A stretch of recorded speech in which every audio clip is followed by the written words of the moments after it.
In 2011, the world watched as Steve Jobs stepped down from leading Apple Inc. And the pressure placed on Tim Cook was unlike anything the tech industry had seen before.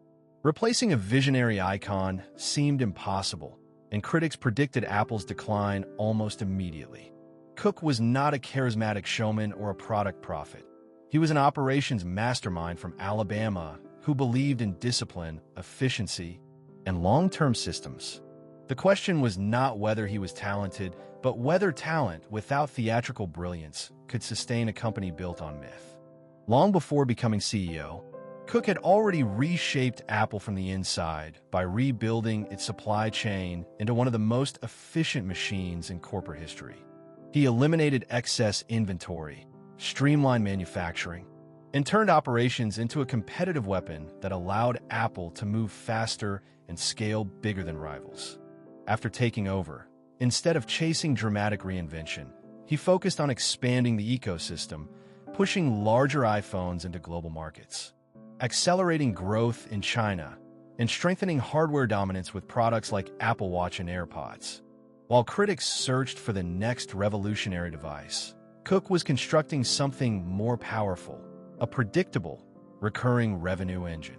Under Tim Cook, Apple quietly transformed from a hardware company into a services powerhouse, expanding platforms like Apple Music, iCloud, Apple TV+, and Apple Pay into a tightly integrated ecosystem that locked users in for years.